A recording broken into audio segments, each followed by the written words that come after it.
Hey guys, this is serious. Here's a fact. 1 in 4 college-age women will be the victim of a sexual assault. And 75% of women raped in college are intoxicated. Those are national statistics, and that's pretty scary. Listen, I really hope you never have to use the information in this video. So let's learn how to avoid uncomfortable situations, Come up with strategies to diffuse dangerous situations. and understand what to do if you're ever the victim of dating violence and sexual assault. Listen, college is an exciting place to be, to learn and to become the person you're meant to be. Let's keep these 4 years free from dating violence and sexual assault on campus and off. So what is sexual misconduct anyway? Here's an overview. Rape and sexual assault. That's sex without consent. And here's a biggie. If you're drunk, you cannot give consent. Non-consensual sexual contact. That's touching, any touching, without consent. Sexual exploitation.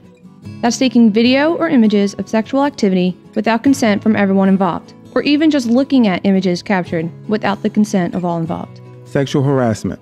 That means any unwelcome sexual attention or sexual advances, be they verbal, visual, texting, or by physical contact. And any other discrimination or harassment based on sex or gender.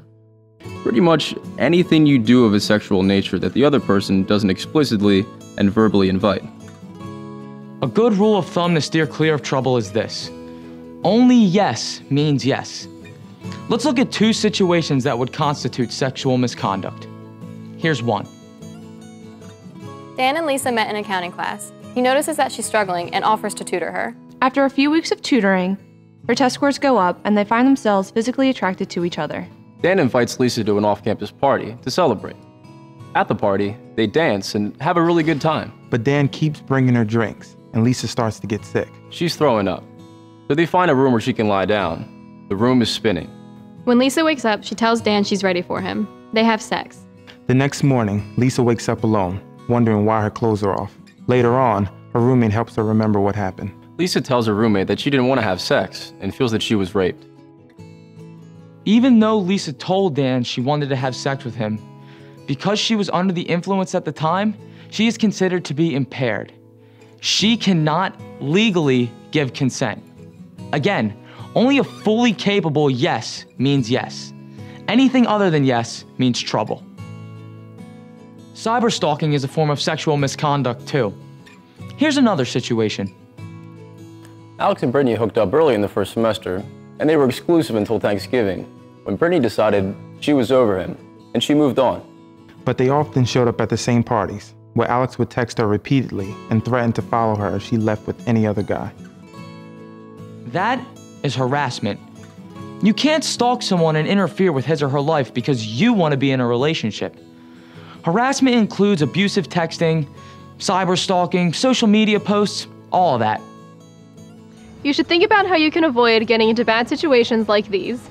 But if you are a victim of sexual misconduct, and I hope you never are, what should you do? Who should you talk to?